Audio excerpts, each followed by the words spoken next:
Hi, and welcome to Spring Path's College and Career Readiness Success Tracks.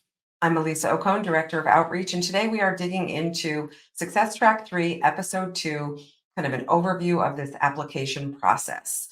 So, whether you're a senior digging into these applications kind of as we speak or over the next few months, or a junior who's really trying to understand what this time next year will look like and prepare for some of these things that you'll need to do, it's great for both audiences, and really, it's never too early to understand this process. So, let's go ahead and look at the topics that we're going to cover today. So, really, the application itself and kind of big picture look at what it is. Then, the types or deadlines, or types and deadlines, I should say, where to fill out these applications, how to pay for these applications, because yes, there is payment involved too, an overall to-do list, again, that's very general, but kind of lays out the basics. And then just some suggestions along the way or for the process as you start to accomplish these steps. So let's dig right into kind of big picture application concept. And I'll actually start with a what not to do, because I think it's a good way to start this explanation. So try not to approach the application as just a checklist of disconnected parts. And that can be a little tricky to do, I understand, because you do have a checklist. And I'm a big proponent of making spreadsheets and checklists and to do lists. But it's kind of the concept of knowing that your application will be looked at as this complete picture of you as an applicant. So, what is the story of you? Who are you as a prospective student? And really, what that means is the classes that you've taken, to the extent that you were able to control that, or if you're a younger student, that you can control that moving forward, go hand in hand with your extracurriculars, with your major of choice, if you have one and know what that is, and your essay, so that all of the parts, so those disconnected parts on a checklist, are intertwined in some way, that you're able to kind of take a step back and know what is kind of the central idea of who you are as an applicant? What is your story? What is this theme or passion or, interest that you have that is kind of tied together through all the parts of the application? And if you're someone who doesn't know what major you think you want to pursue or has never thought about kind of tying together all of the parts of your application, that's okay. You can really look for your story in what you've already done. So it's a time to kind of step back, look at the courses that you've taken. Maybe they've aligned with your interests. Look at the extracurriculars or the community service that you've participated in already. Is there a common theme? Is there something that you can pull out of all of those activities, again, that has a common theme or a vein or a common thread? And then you can kind of look to build your application around what that main idea is. And it's really just a way, especially for students who are looking to apply to more selective institutions, to set yourself apart from the rest of the applicants who don't necessarily have that idea or story of who they are.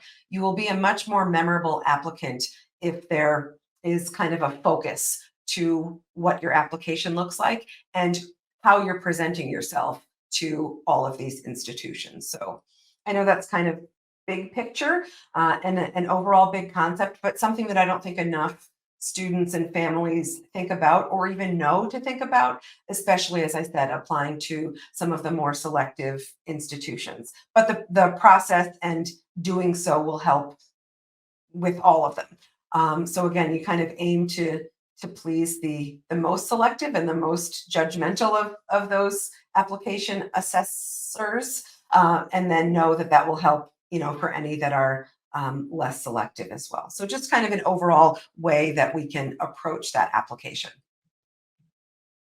All right, so getting into types and deadlines, one thing I will say before we break down these four basic areas is here's where I think a spreadsheet or a checklist or some place where you can record deadlines that you will start to research and find out. I think that will be a necessity in keeping track of dates because all places may have a different date and it can be difficult to keep track. So have one spot that's kind of your go-to. So all of the research that you do about specific deadlines and dates, you have it all in one place. So you will remember those deadlines and prepare for them in a timely way. So this is also that time where you will decide, right? Pre-application, you'll decide how you are applying. Are you applying regular admissions? Are some of the schools that you're applying to rolling admissions? What is the difference between early action and early decision? Let's break that down right now. So we'll start with probably the least common way to apply, which is early decision. So early decision is important and noteworthy because it is a binding decision. So that essentially means you apply early decision to, again, what is hopefully your number one, your top choice school, and you know that if you are accepted, you will be going. So that application is essentially a commitment rolled in. So just know that right off the bat, which is why there are so few applications early decision. You can only apply to one institution, early decision. And again, it is for that reason. If you're accepted, you are going. So it really needs to be your top choice. And it's also really only the right choice if you don't need to worry about comparing financial aid packages or that you may be concerned what your out of pocket expense would be, because it doesn't matter. Again, if you're accepted, it is a binding agreement, you will attend.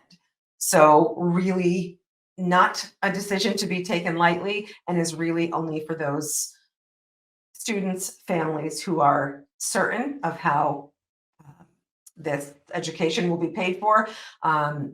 So it's not a consideration whatsoever. In terms of deadlines or dates, most early decision deadlines are November 1st or November 15th.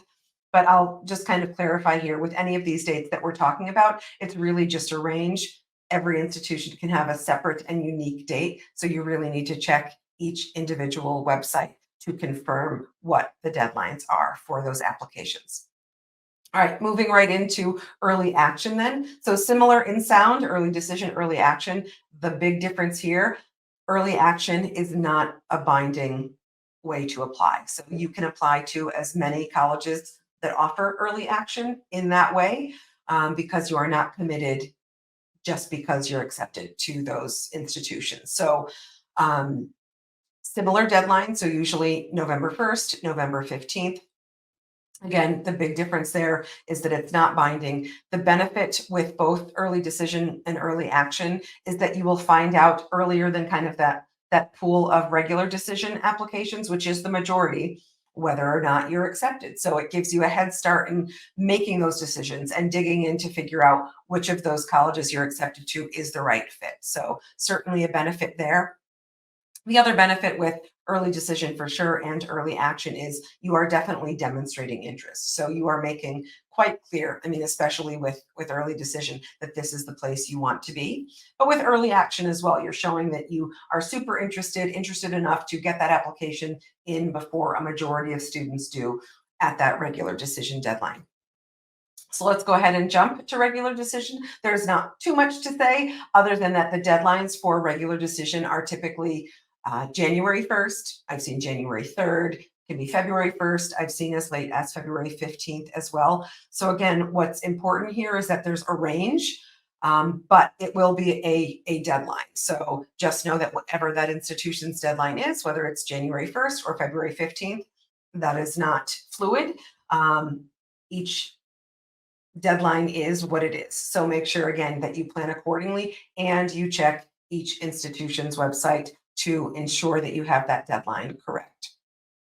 So, and of course, the benefit is it gives you more time through that first half of senior year to get your materials together, to work on things that maybe you're lacking and that you need to supplement your application with. So it definitely gives you that time. You will find out later on into spring about your acceptance to those institutions. So it gives a little less time to kind of explore and kind of compare financial aid packages and all of that. But it is the majority of applications tend to be regular decision. And then of course there is rolling. So rolling decision simply means, or the benefit of it is when you submit an application, so an institution has rolling admissions, perhaps they start reading applications in October or November. you get your application in, and those institutions aren't waiting until a deadline to get all applications in. They will evaluate those applications as they come in and turn out those acceptance decisions accordingly. So kind of on an as read basis, their decisions will be made. Some do have a deadline. I have seen some rolling admissions colleges who adhere to the regular decision deadline. So they will have a cutoff on either, again, January 1st, January 15th, February 1st. But if you get your application in October and they're reading, you will find out in October or November. So you won't have to wait again until that regular decision deadline. There are other rolling admissions institutions where there really isn't a deadline, where students can apply into spring of their senior year and some even into early summer. So after senior year has ended for that next fall semester. So it is very specific to each institution. And again, I'll say it over and over in many of these videos, do your research on every institution's website so that you are certain that your information is accurate and correct and you're adhering to all of the requirements and deadlines for each specific place that your applications are submitted to. Alrighty. Moving on then to where do I fill out these applications? Okay, I've decided that I think I want to apply early, or college XYZ does offer early early action. So you've decided when you're applying, or you think you have that plan in place, where you go about starting this application process. Well, most colleges have at least two ways that students can apply.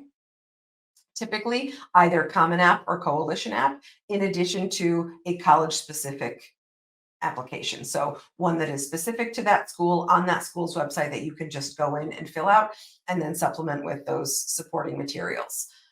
So it's, again, up to each individual college or institution what they accept. I will say Common App is probably offered at the most number of institutions. So, but again, check with your high school. Oftentimes, the system that your high school is using to put in teacher letters of recommendation will align with one of those applications. So if your high school uses Naviance, Common App links with Naviance. If your high school uses SCORE, Coalition App links with SCORE. So again, you'll know from your school counseling office which system your materials kind of talk to in terms of what your high school uses and what your college application will be. But again, not all colleges use Common App, so you'll have to check with their website, see what they accept, and see what makes sense for you. If a majority of the colleges you're applying to do accept Common App, then it might make sense for you to use that as your main application piece. And if you need to fill out a separate application for a particular institution, you'll do what you need to do. But again, just so you're aware of the options that are out there, and you can certainly dig in and do more research about any one of these three opportunities. But again, typically you'll have more than one option for each institution. And the unfortunate part is paying for those applications, and there is an application fee. So a good kind of middle of the road estimate is around $50 per application. There are applications that will cost $70, $80 per application. The good thing to know is that there are fee waivers out there. So if you are a student who was eligible and took the SAT with a fee waiver, if you're someone who qualifies for free school lunch, or if you're enrolled in another program that assists low-income families, there is an option in both Common App and Coalition App to select one of those. And again, just so you're aware, it's really a request for a fee waiver. So colleges they're not required to honor those fee waivers. I will say in my experience, most do. But just know it kind of acts as your request for a fee waiver. You can also contact the admissions office directly at any institution and ask if they offer or provide a fee waiver. And just know that sometimes you will need verification from a school counselor, someone to say, yes, this student is enrolled in this program or qualifies for a fee waiver for this reason. So just kind of do your homework ahead of time. But again, when all else fails, you can absolutely reach out to the admissions office at whatever institution it is in question and ask if they have a fee waiver and let them know why you think you would qualify or need that fee waiver. All right, so kind of a basic to-do list in this process. You've decided when you want to apply or kind of what round of decision you'd like to apply for. You know that you're using either Common or Coalition app. What are some of these steps that I need to take? So the first thing would be, and I've mentioned it kind of in previous slides, I'll say it again, review each institution's website for specific application requirements and deadlines. That is also the place where you will see how many letters of recommendation are required, if any. Are they optional? Are there additional writing pieces that you need to submit, supplemental essays, other college specific questions? Sometimes there will be an additional application for an honors program. This is also the place for anyone pursuing a creative major. What are the portfolio requirements? Is there a portfolio requirement? How do I go about submitting my portfolio? So just kind of take stock of all of the things that you will need for all of the places that you're applying to. And again, I'm big on spreadsheets. So whether it's an Excel spreadsheet or in Google, whatever works for you, somewhere where you can pull all of this information from each of those institutions' websites, put it all in one place so you have one spot where you can quickly view all of the things that you'll need to do and that you'll know which pieces of an application for one school can you use for another. And again, you can kind of see it all in one place. So definitely check every website out and make that list so you can check it moving forward. Then once you kind of start that application process and you've submitted things to all of those schools, keep track of login information for applicant portals. So you will most likely get information. Thank you, student X, for applying to, XYZ college or university. Here is your login information. You will use this to access your applicant portal. So make sure that you, number one, receive that information. If you think you've successfully submitted your application, you should get an email to that effect. So again, a reminder to check your emails consistently on a regular basis. And again, remember which email address you used to apply, because that is where they will all come. So oftentimes students can't remember if they used their school email address, their personal email address. I recommend using a personal email address because sometimes there is communication happening after the senior year school year ends. And oftentimes those email accounts are shut down right away. So, and not that you can't call a college or university and update your email address, but I think it certainly makes it easier.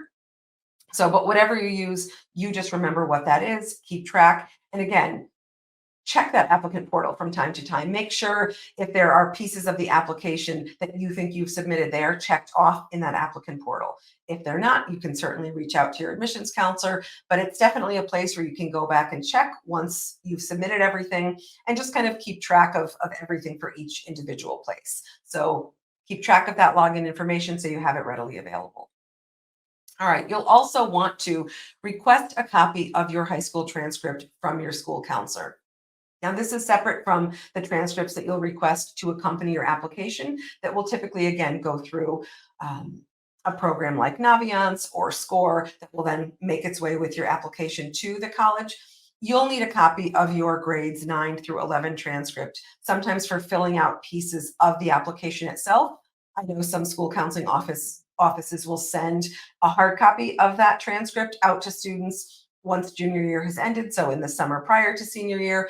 If not, you can certainly reach out and request that so that you can fill out parts of the application online. All right, and then you can actually get started filling out parts of the application even before the school year starts. So typically Common App, Coalition App open August 1st. So you can absolutely get in there and work on the profile section, the family section, the education section. Again, if you have your transcript with the courses that you've taken and the grades that you've received, you can start on that section, the activities section. So those are all pieces of the application that you can get started filling out even before you've definitely cemented the schools that you've kind of added to your profile that you will be applying to.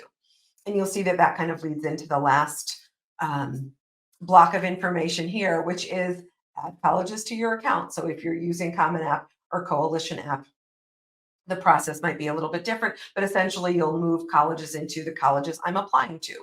Once they're there and linked to your account, you will then see the additional requirements, the specific requirements for each of those institutions. So there will be the overall pieces of the application that you fill out that don't change, because it's information about you and your family and the classes that you've taken and test scores if you want to give that information. So that won't change regardless of the school that the application is going to. But once you've added institutions to your account, then you'll see the other specific things that those colleges need. Again, there'll be the place to answer specific questions that each college may have as part of the application process. So again, that's kind of a general to-do list or what to expect as you start the applications. And we'll finish with some overall suggestions. And again, some of this is review, and that's okay. These are points that I think are very necessary, to get out there and make sure that everybody's aware. So review deadlines. And again, the way to do that is, yes, you'll certainly be able to check on your Common App account or Coalition app, but you want to double check everything on each institution's specific website. So their admissions page where you will see everything specific to that place. And then submit applications and all supplementary materials with time to spare. That's super important. If you wait until the day of the deadline or 2 days before the deadline and then you have tech issues, that's on you. So make sure that you have everything that you need ready to go. I always say a few weeks before that deadline. So if you're applying regular decision and you have a deadline of January 1st, don't wait until December 30th or 31st. I would shoot for mid-December, so before your school gets out, maybe for a winter break. That way, if you have technical difficulties or there's a glitch or you're not sure about something from the high school end, you have the opportunity to connect with your school counselor before, again, winter break happens when you might have limited access to someone that you need help from. So again, it gives you time to ensure through that applicant portal that you make sure all of those red X's that mean you haven't submitted something become green check marks, and that each institution has all of the materials they need by the deadline. So you are in consideration as an applicant. And then stay engaged after submission. Again, don't hit that submit button and go radio silent, right? Check your application portal. As I said, check your email and your voicemail regularly so that you don't miss something. There are times when an admissions counselor or someone from a college or university might reach out. Perhaps they need more information about something or they want to schedule an interview. You want to be responsive. So you won't be able to do so if you're not checking your email, checking text messages, checking your voicemail, and then responding quickly. So in a timely way. Again, anything you can do once that application is in reflects on you, the applicant. So make sure you're keeping up with everything like that. And then do your best work. And that is for all parts of the application. So everything you type, regardless of the section, counts. So even when you put your name, when you type your name, capitalize the first letter of your first name, capitalize the first letter of your last name. I have seen actual applications come through where that is not the case. And then it just creates problems when we go to look a student up in the system, and it's because that we can't find them because that student didn't spell their name correctly when they filled out the application. So pay attention to what you're typing, review everything that you've typed in that application to ensure that it is grammatically correct, mechanically correct, that it says that it gives the information that you want it to give.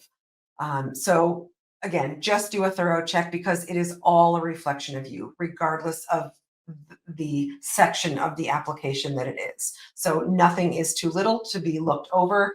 Proofread, super important. And then one last suggestion for kind of the main writing piece. So that college essay, that elusive college essay, I suggest completing that college essay and any other supplemental writing materials or supplemental essays, not strictly in the program that you're submitting your application in. So yes, there's a spot for you to type it in Common App and Coalition app. I suggest using a Word document or a Google Doc, typing it there so you have that essay in another place. It also makes it very easy to share with someone that you're having give comments.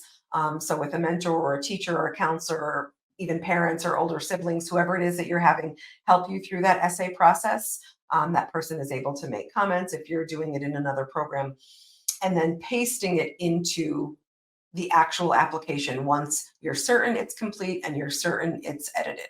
And then kind of paste it in there. It's just a little checks and balances. And again, as I said at the end of the last video as well, wherever you are in this process, remember to relax. It can feel overwhelming. It is certainly a to-do list that tends to grow, and there's another thing to check, and this college needs this piece of information or this for my portfolio.